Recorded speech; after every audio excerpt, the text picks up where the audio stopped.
By God, this looks like the whole staff of the regional branch of a dying paper supply. And, well, in the spirit of the show, I thought we would start with a really awkward pause.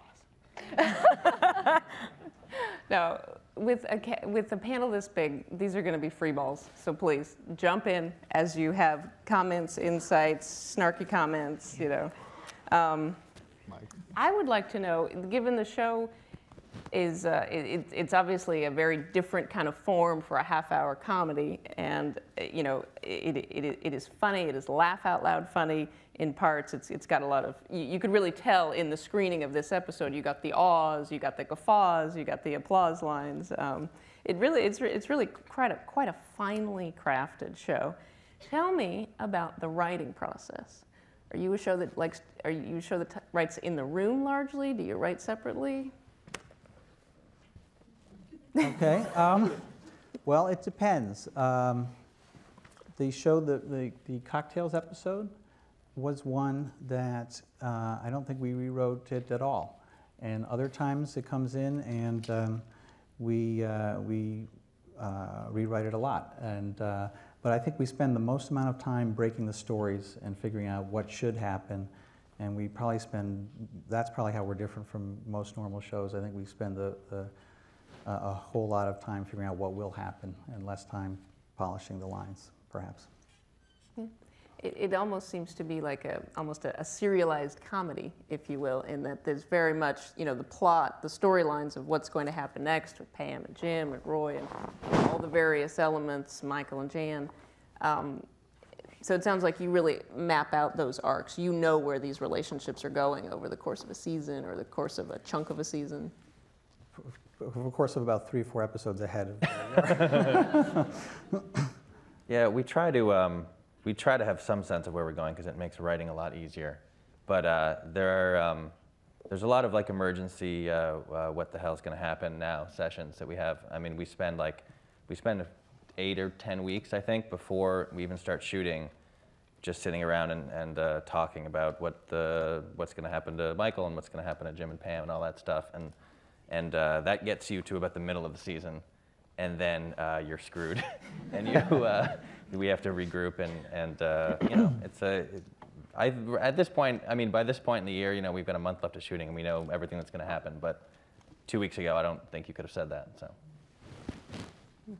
they're very different types of episodes. The first half following the pre-production are little polished gems that we know everything is going to happen. And then as soon as we run out of those, which happens really quick, then it's just panic.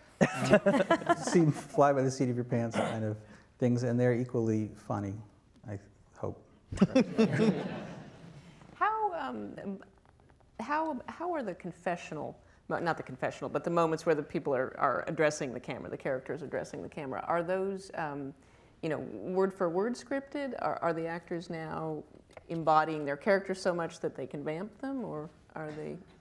Well, even from the pilot, we had the actors come up with their own stuff a lot of times. Oh, is that right? That's I think probably the area that has the most, you know, original generation of stuff from the actors. And if they are feeling less than inspired, there is a complete script to you know, everybody could do it. And then oftentimes some of them enjoy you know, making stuff up around the edges.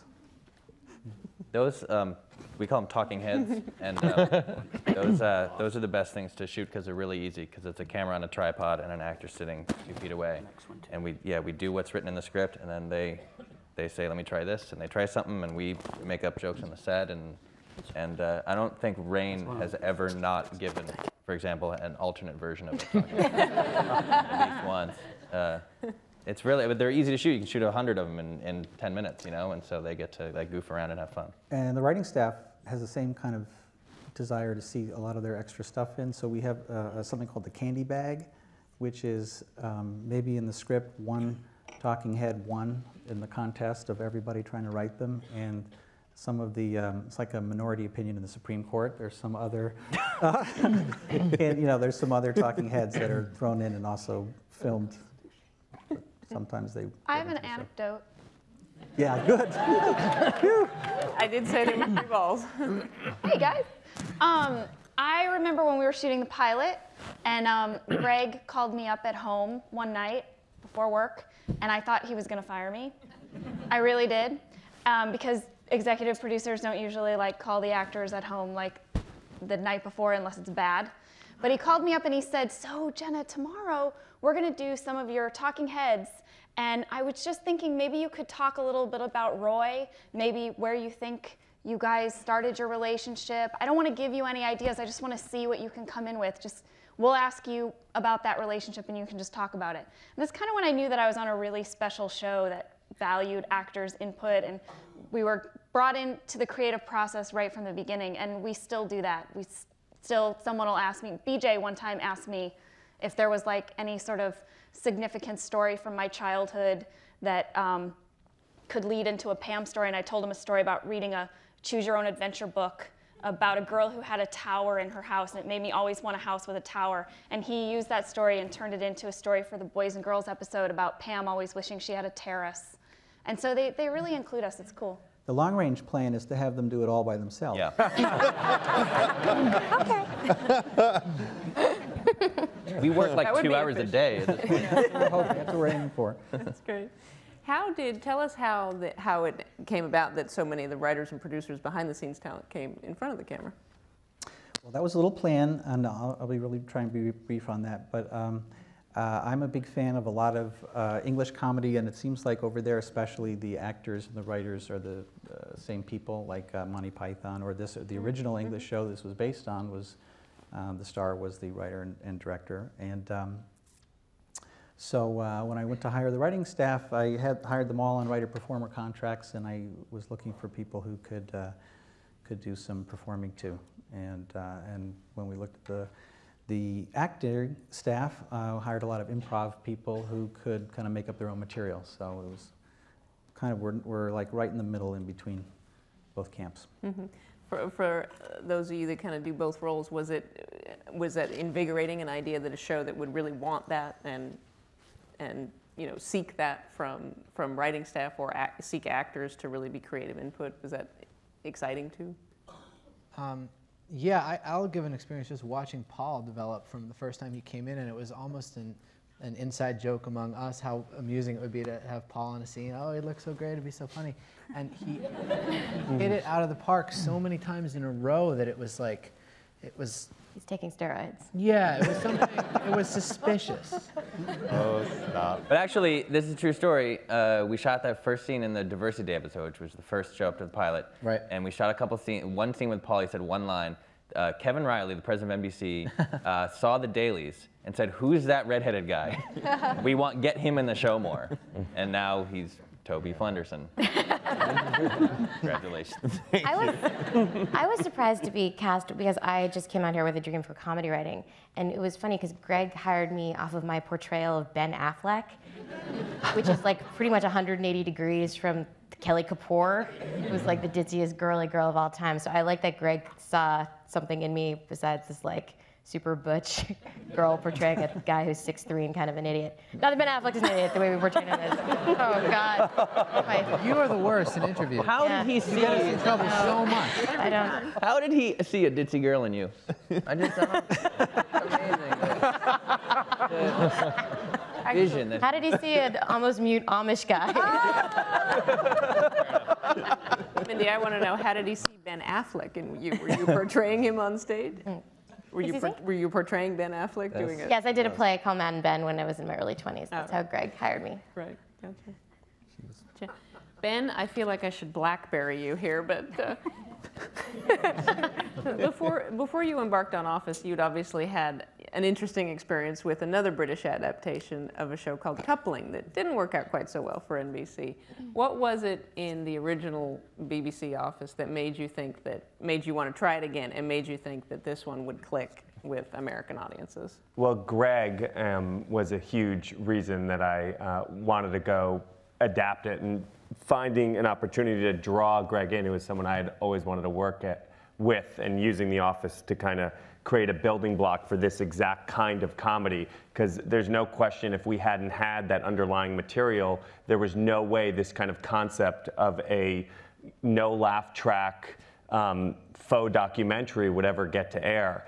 And the underlying material was fantastic, and it had a universality to it in kind of that dead-end workplace. But where Greg and I also really responded is we saw this opportunity for a character and potentially an American actor to kind of create a new Archie Bunker, which I think Steve has just, you know, owned and brought his own personality and vibe and energy, and the whole show kind of lives in this very edgy space around The Office and around issues like race and class and sexual orientation, and it does it all through comedy, very much in the way that Archie Bunker did, you know, 35 years ago. And there's not anything else really exploring those themes. And both Greg and I just responded to that underlying material, knew it would be a way in which we could get a network to buy into something that was totally different.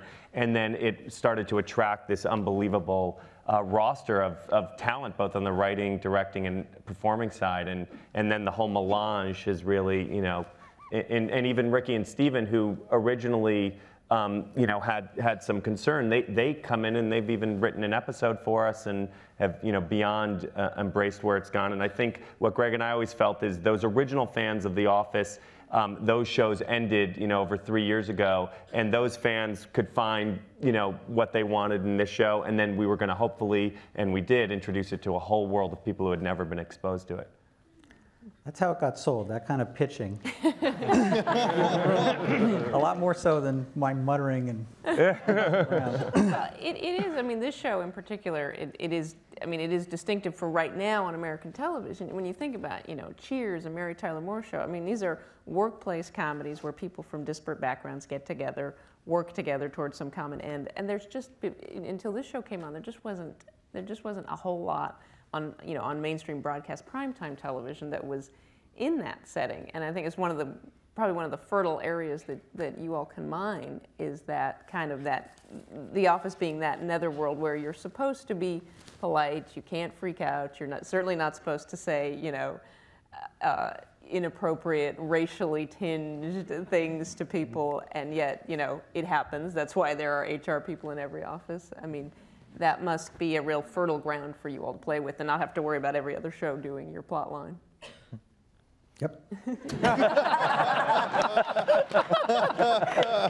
I had to mention awkward pauses, right? Randall. Yes or no question. Yeah.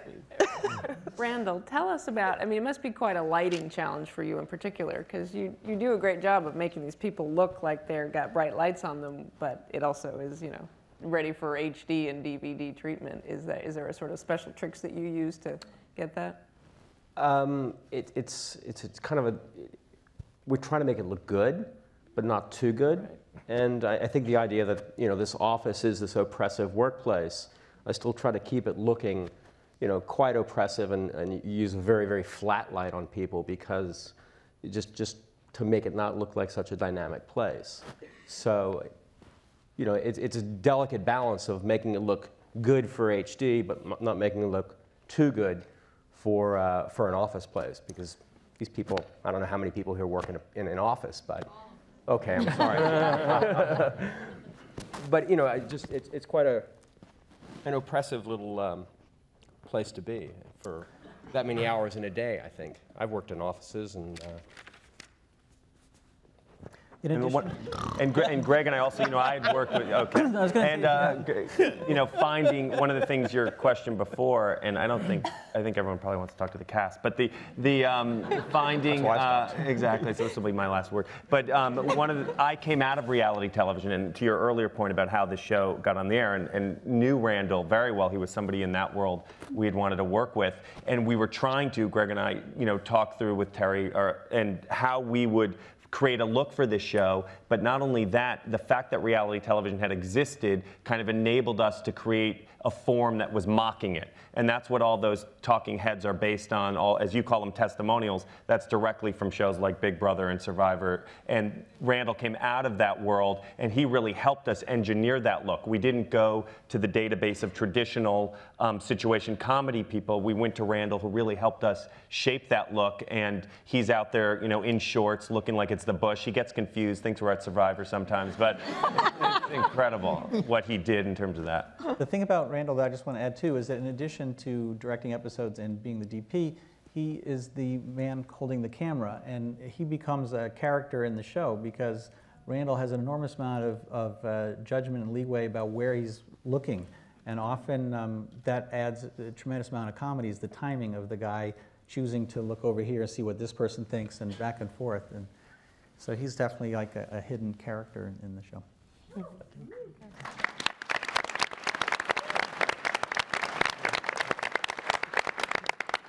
Just one last thing, that the first season we shot in a real office with all the constraints of a real office, with ceilings that are 9 foot high, and then we moved on into a studio, and we built that exact same office, the same shape, the same ceilings that are 9 foot high.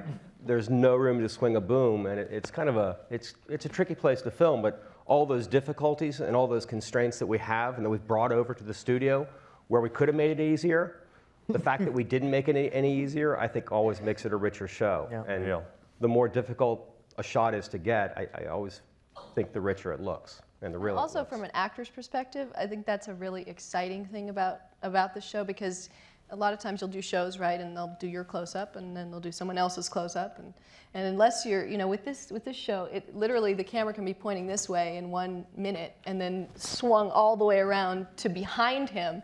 And you have to always be on your game and prepared and completely in the moment, which is so fun and so exciting for all of us, because I don't think we're surprised as often as the audience is, I think. It explains a lot of how you get that real natural sense of, you know, shock, or, you know, get that camera out of my face look kind of thing. Steve, you've played a lot of doofuses.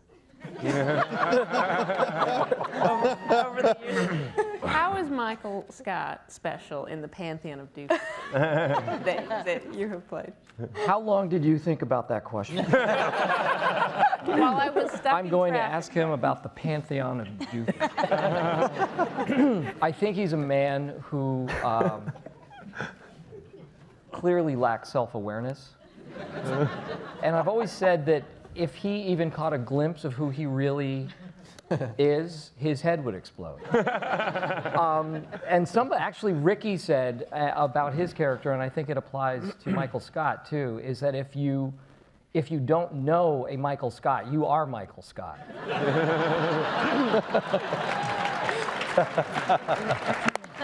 And that's the last thing I'll say this evening.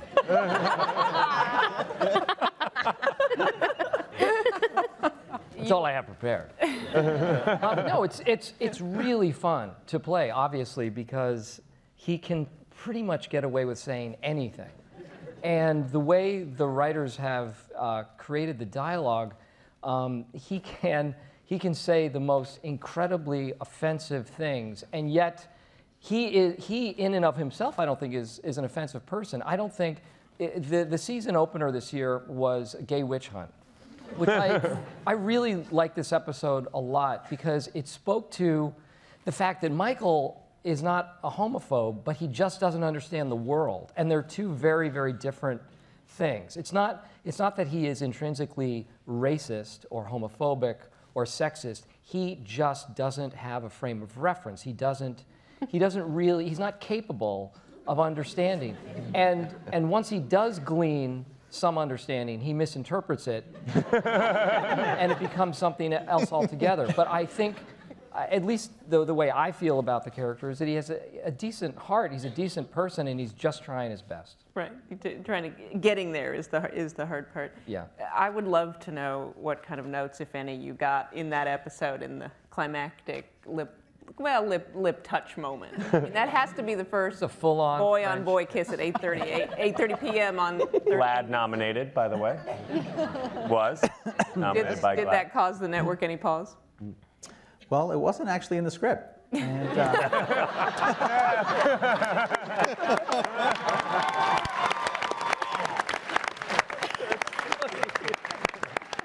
And I'd like to recreate it for you.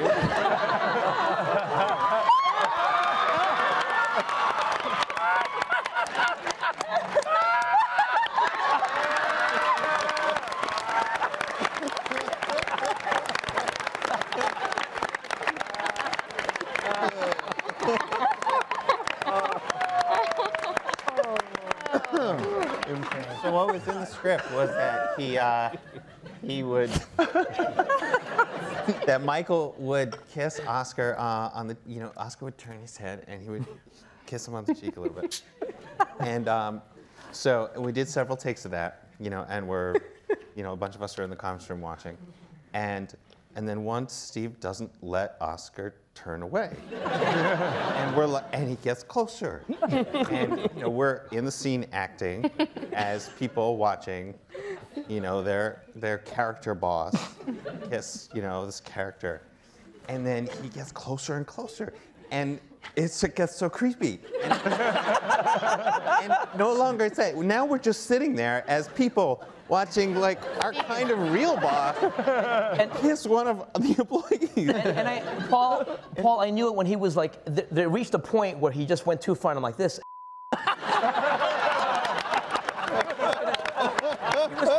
When he was like this close, I'm like, oh yeah, oh yeah, it's doing it, it's happening. And then everyone's laughing, but thank God they kept the cameras on us, so we were able to use it because everyone was just dying. No, we're going like and this. And it was like, weird because really he has a linen suit on, and so I feel his.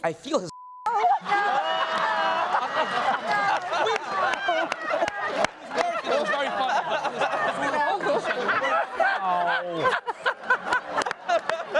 It wasn't planned. It wasn't planned at all.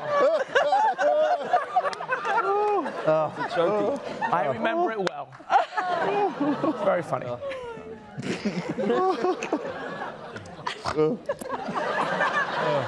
I did on my right thigh. Come on. I mean, did you have to like remind NBC, hey, we just won the Emmy to get this? I mean, because at some point they must have seen it, and I can't believe they let it pass without comment. The really hard part for me was that without our real knowledge or consent, they were promoting the season premiere as the ending of this casino night romance story. What's going to happen with Jim and Pam and this lush, ad campaign with violins and everything. And I knew I was seeing these ads and I knew what we had coming for them. And it was this horrible feeling. But, there's also an element to the show that is actually quite serious and does kind of speak to our times right now in an era when CEOs make 300 times what the average worker bee in an office does. It seems like you guys in the characters of Dwight and Roy and Angela, and a lot of the characters, Jim in some ways, that there is almost tapping into a kind of an anger about the kind of income gap or whatever you want to call it in this country. Although Michael only makes about 6% more than. And it might not even be so much income, but just situational. I mean, people in this business that are lucky enough to work in a creative business and do what they love, this should be required viewing just to see what, the vast majority of the country has to deal with on that 9-to-5 basis. Is that something you think about or just came out naturally in these crazy characters like Dwight that you've constructed? Come on, Dwight has to have something angry to say about that. Well, I don't know. I just, what was the question? I take great pride in my haircut that I have for the show. I don't know much about class through the structure of the semiotic relationship between No, I'm kidding. I really don't have an answer to that. Someone want to take this? She also mentioned Roy.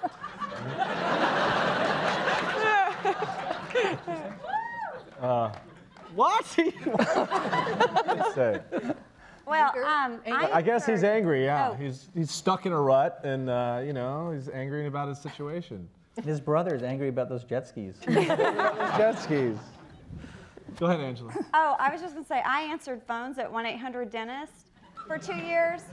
And I worked in the call center, and I also worked in the mailroom and customer service. And it sucks. And, I mean, you know, there's good people there, and they provide good service and all, but there definitely are days where you're just punching in and out. And I saw the whole hierarchy, especially in the mailroom. Those people know all your business. So, and I definitely relate to that when I play Angela Martin and how serious she takes everything. So, there. I think, you know, for Dwight, I said early on to Greg, I remember saying to him or sending him an email like very early on, like, I just want to be careful that Dwight is not just this like annoying villain. And Greg sent me like this page-long ode to Dwight, describing how he viewed him and his role in the office. And I really should find it somewhere and put it on the internets. When he was talking about how Dwight has this adolescent love of hierarchies, and that's always stuck with me. And if I ever get a little like ungrounded in a scene, or you know, what am I playing here? Like, oh, adolescent love of hierarchies, right? And I'm right there. So that's kind of. I don't see Dwight as angry at the system. I think I see him just loving the system, and he would have made an excellent Nazi.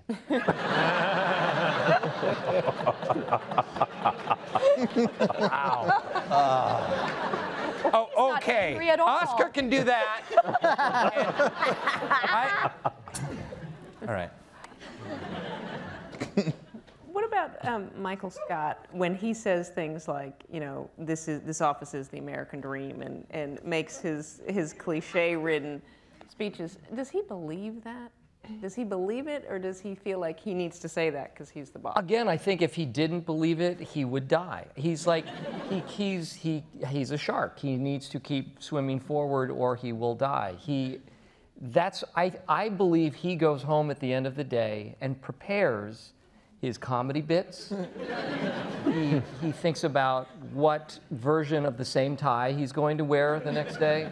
I think he lives for that, yeah. And I think he truly believes it, because it's one of the few things that is tangible to him and that he can hold on to.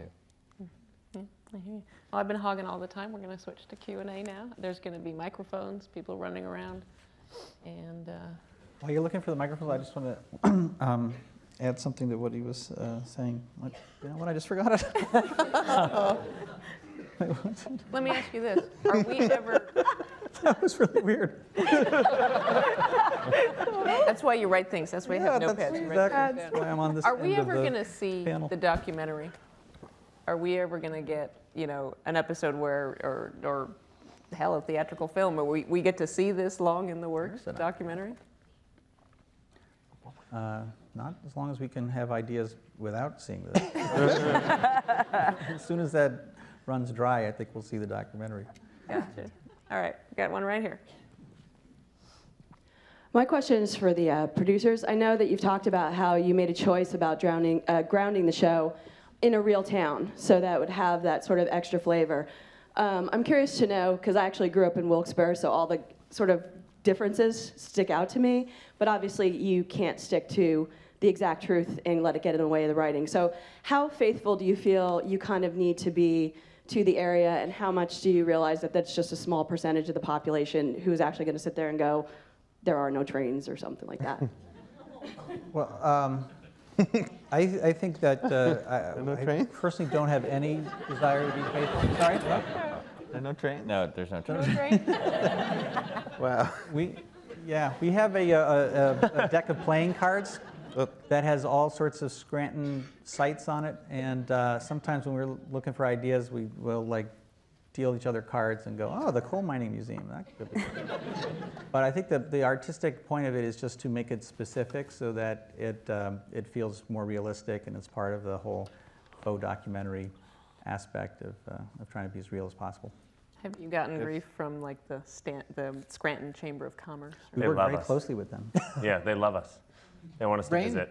I did a little appearance at the mall at Steamtown. And I tell you, it was extraordinary. I was driven around the city of Scranton in a stretch Hummer by the mayor.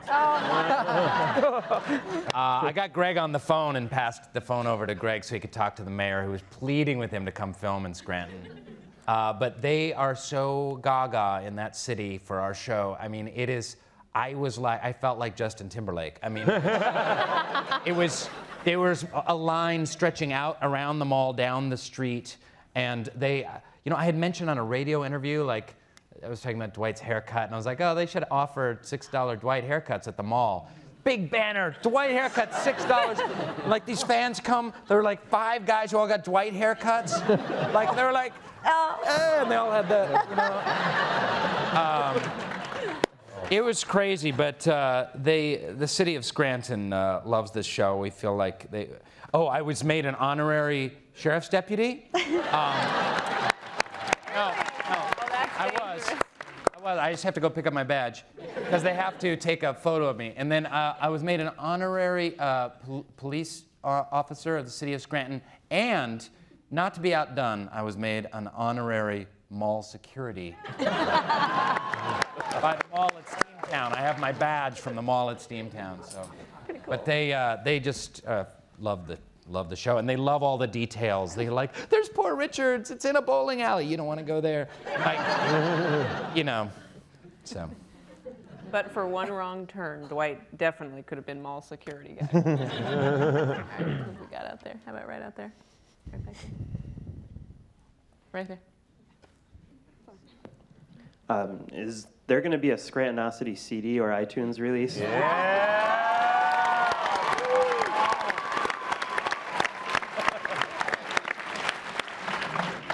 That really sucked that the police tried to outdo me a couple days later, wasn't it? Yeah, there's going to be a release, right, Ben? Greg? Yeah. I think the police want it out there. Yeah, as soon as, actually Sting gave me a call the other night and asked me to open for them on their tour. So we're trying to work out the split at the gate, so we'll see. Hi, I do have a question, but I just want to say I'm out here representing MySpace. I want to thank Jenna and Angela and Brian and everybody that blogs, because we love you guys. And you've made us like creepy freaks for you guys. But anyways, my question is, in Benihana Christmas, the 2 waitresses changed, and then they took their makeup off when they were at a party. So I'm like confused what the whole plan was for that.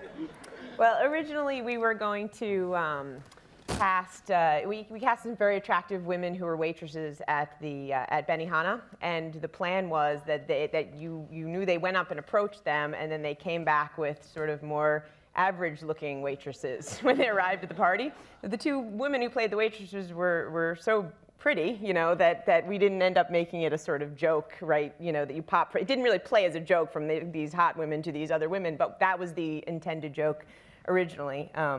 They left with the wrong waitresses. They left with other like waitresses. one grade below where they attempted was the idea, and then it turned into kind of a test of racism on the internet, because a lot of people thought that the point of it was to see if anybody noticed that they were different waitresses. And, so a lot of people were like, oh my gosh, am I racist? I didn't notice that they were different. Like, and then, but. Wasn't the intention. It wasn't the intention. Way up there in the back. Okay, is this on? I guess. I have a question for Rashida Jones, actually. I just want you to know some of us are on Team Karen. Sorry, Jenna. And I was just curious. And I'm just curious curious, like, what's it like to come in to a show like this, you know, when people are automatically going to be rooting against you because, you know, they've fallen in love with this couple over 2 seasons. Is that a new kind of challenge for you, or talk a little bit about that, or I'm dumb at the end? No, thank you for asking. It's been, I knew it was such an amazing experience just in general, but I was terrified. I had anxiety before the show aired because I just didn't know how people were going to respond to me. I was afraid I was going to go out and people were going to like launch eggs at my face and just not be psyched about me. And I also, you know, I was a huge fan of the show before I was on it, and like I was rooting for Pam and Jim, so you know, it put me in a weird position, but because the writers are so good, you know, they made me likable. I'm a horrible person in real life. They did a really good job of making it confusing for viewers too, I think. I mean, I know that people are just like Pam Jim loyalists, and I never ever expected to break that. Like the fact that anybody is rooting for me at all makes me so happy. But it's been challenging and really interesting, and like it keeps me on my toes because I have to like remember to kind of like make it a full character, however you do that, or you know, do them justice, do their writing justice, because you know it provides like a good layer of complexity for the show. But thank you for everybody who supported me. Am I running for governor? Well, Karen has clearly been a great addition, and you know, just enhanced the character of Jim, giving him, you know, yet even more choices. You know, I mean, he seems like someone that is just, you know, doesn't quite belong. He's a little too smart for this world, and Karen seems Where like is somebody. he anyway? A little too He's smart a little for too us. smart. He's too Oh smart wait, for he's this shooting that George Clooney movie. Sorry, I interrupted. That's right. But that's a good segue into the question about how, you know, I'm certainly not the first to mention that the cast, certainly over the second season and now into this season, I mean, you guys just seem to have gelled so well. Not unlike a real office where people are, you know, like each other and have worked together for a while and really get into a rhythm and know what they're doing, and everybody knows, you know, what's expected of them. Is that a feeling that you all have had now as you're, you know, cruising toward the end of season 3? We hate really each other. You know, I'll say for myself, we all get along really, really well, like even outside of the set. And I think it comes from us all sort of wanting to do this show that we believed in, that not a lot of people believed in doing the pilot, because a lot of people were fans of the original. And they're like, why are you doing that? I mean, I remember my agent saying, you want to go in on this? Are you, what? And I'm like, yes, I think this is going to be funny, you know? And I think we all got to see it grow together. So we're all like proud of something that we built, you know? And I think that helps us all have this common bond that we all, you know. And plus, this is such a good group of people to work with. I've worked in real offices before. And you know, you get to work in the morning and you look around at the people who are there and you go like, damn, nobody died on the way here today.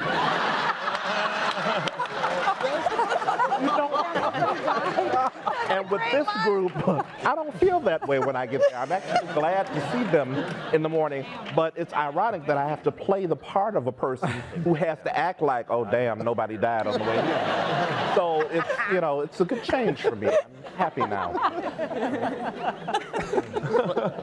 I also want to say that there's this, as an actor, there's this great thing that has happened with the cast, and from being in a lot of shows and productions and stuff like that, it really takes an enormous amount of trust to develop this, what has happened, which is there's kind of an actor's shorthand that we have with each other. And it's not like we direct each other, but there's enough trust to be able to say to someone, you know, oh, can you hold off on just doing that for this 1 second, because I just want to do this one thing with this line, or maybe you could just try this, and someone will say, yeah, can you hold up? And that's really hard to achieve with a large number of actors, but we have that in a way that's very just in service to the material, and I think that's a really special working environment for actors to be in a situation like that. And I'd just like to add on top of that, because I really agree with Rain, and that I really think that comes from Greg Daniels, who sets a tone on the set that is so extraordinary and special. in the sense that from the minute I walked on the set on the pilot, I was just a guest star, possible recurring character at that time. And I don't think Greg treated anybody as if they were any less important than anybody else. Everybody's opinion, everybody's voice is heard and is valued. And it continues to this day, and it is really inspiring and really, really special. Here, here. Comes again. Thank you.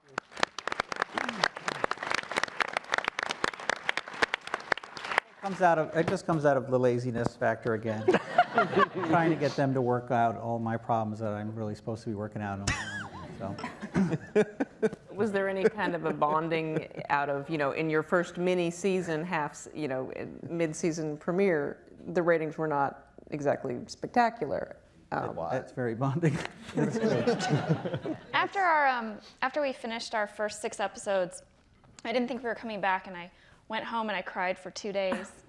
I did, because I thought I was never going to see these people again. After only 6 episodes, I felt like, wow, these are all people that I would want to have over to my house for a barbecue, and I want to spend my free time with them. And I was so incredibly sad at the possibility that I wasn't going to get to be paid to hang out with them for 70 hours a week or whatever.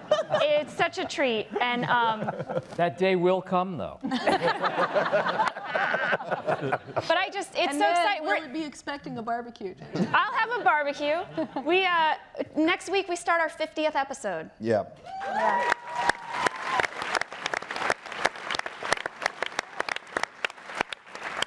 Take that, British version. I wanted to add something to that too, because it just came up when we were reading the other day our 50th, and I said this to Greg. A lot of people forget the second year also we just came back for 6 more. And so that's a total of 12, 6 plus 6. Accounting. Yeah. And then we went away for, I don't know, a month, 6 weeks, and we had no idea, again, if we were even going to come back that same year. And I remember it was, I think I showed up, I don't even know why, and I was hanging out with Rain and Steve, and it was almost the end of the day, it was the last day, and Steve said, we were lucky to have done 12. Yeah. And we sort of nodded our heads and went, yeah, we got to do 12, and that was cool. And then now, in our 3rd year and coming back for another, it was really cool this week to read 50. That seems unreal. I remember when we were shooting in the Chili's, the Dundies. Yeah. Dundies was actually the 6th episode that we shot when we shot the beginning of our 2nd season. And we didn't know if we were coming back. And I went up to Greg and I said, I feel like maybe we should shoot like a scene with Jim and Pam, like a kiss or a resolution. And it wasn't just because John Krasinski's a hottie. Right? No, for seriously. For real, it was that I was afraid that we weren't going to make any more episodes, and that if we ever released 12 episodes on DVD, people would be frustrated. And we didn't do it because we didn't want to, we thought it would be, like we were superstitious. We said, no, we won't shoot a resolution to the Jim Pam story. We're going to force NBC to bring us back. For one more 13th episode. Well, 12 episodes would have been very faulty towers, and you totally could have gotten away with it, but 50 is much better. Syndication approaches. One more from the audience. There we go. Hi. Hello.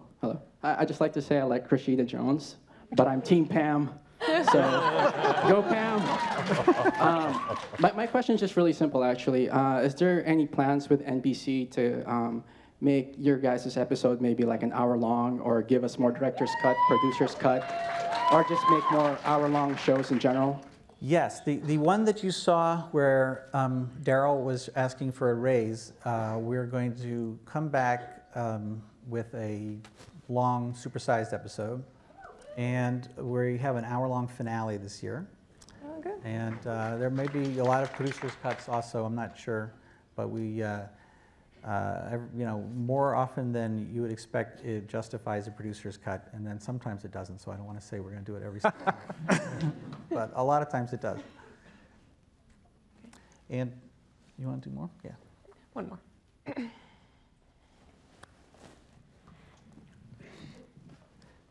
I almost forgot what I was going to ask. Oh, with a real corporate merger, everybody's kind of sitting around like who's losing the job, and I was wondering going into that merger, did you know what actors were going to be sticking around?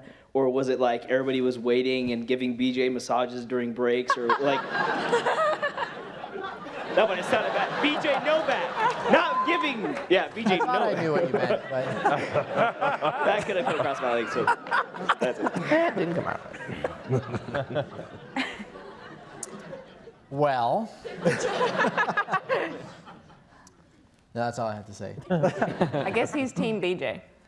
Guys. Well, for that, just for the actual answer, if you're interested in the actual answer for that, it was we brought over 5 people, and in the episode where we brought over 5 of them, the 3 who weren't Ed and Rashida, we brought on for that episode, and then we went back and snuck them into the previous episodes with reshoots, and we knew that they were going to eventually be dropped off, and it was actually kind of heartrending because they were really funny, and but we knew they were leaving each week. So. Well, now we have a bit of an interactive portion of our presentation here. We have a trivia contest. All right. We do? And the way Not for us. I'm not sure. We have we have some questions here. Some of them are very hard, and some of them are medium hard. There are no easy questions, and we have 2. That's what she said. We have 2.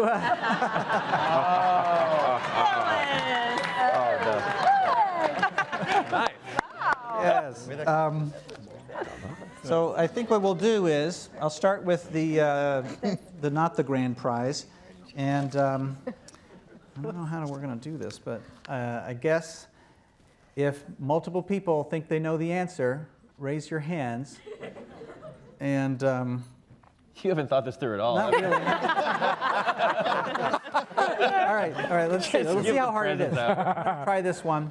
If it's super hard and no one gets it, then we will take these home and we will enjoy them ourselves. If it's hopefully one person will get the answer. Okay. What was Andy Bernard's Call of Duty name? Oh. She knows. I don't even remember. Behind you. Microphone. Just say it. Is it on? Here Comes Trouble. Yes!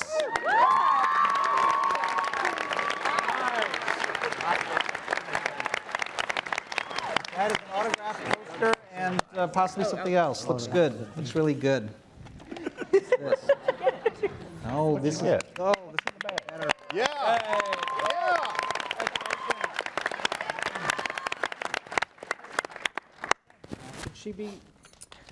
Should she be eligible for the next one? Ma'am, please leave. Please leave.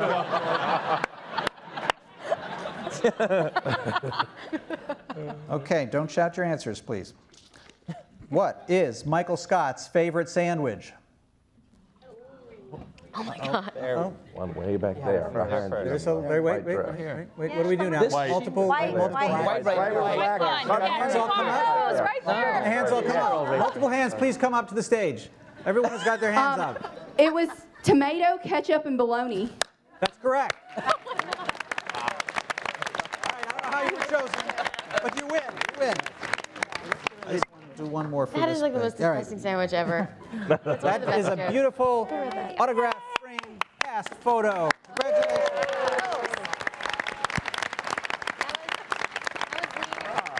I'd like to point out this woman is wearing a Dunder-Mifflin And now leave the auditorium. badge. So she's hardcore. Hardcore. All right, I have more questions, so I'm just going to try them since there seem to be a lot of people. What was Dwight's birthday present to Michael and what was written on it? Right there, first hand that I saw. Right there, that guy, guy in the white. 2 hands up.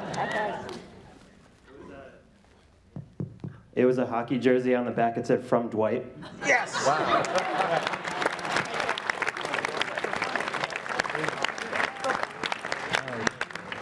That is a gift bag for you.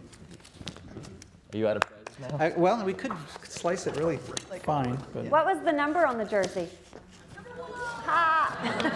Oh, something. Just mixing it up. You get nothing for that. What was the name of Michael's screenplay? Oh, I think This is for the love of the show. There are no more prizes. Bring the back in the middle. First hand? Level Midnight. Yes. All right, I've got 2 more.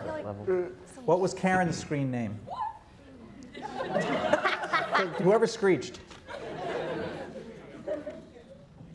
Oh, wow. Take it easy. First off, Steve, Kevin, you complete me.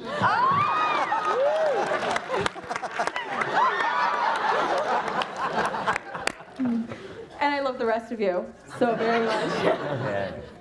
The screen name, Jim the Slayer. There. I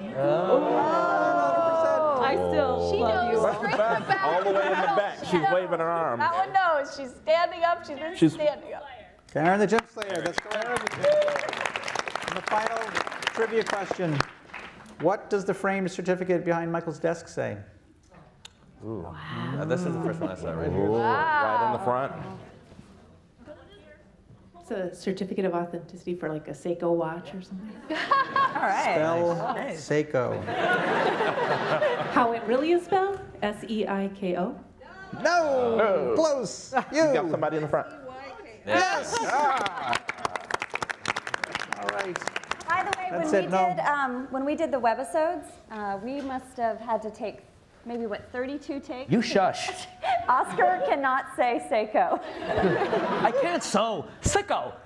Silo. Oh, I hate you, Randall. Those webisodes were directed by Randall. Yay!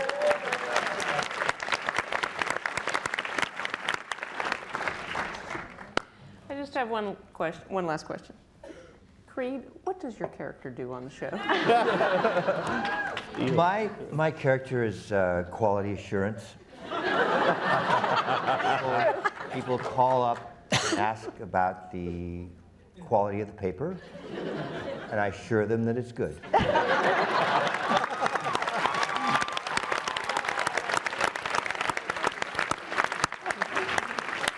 And it's the moderator's prerogative. One last observation. I want to thank you for having a theme song, or a theme tune rather than a theme riff, which is sort of the tendency these days. You got a nice, good beat to hang on to. So thank you very much all for a delightful panel.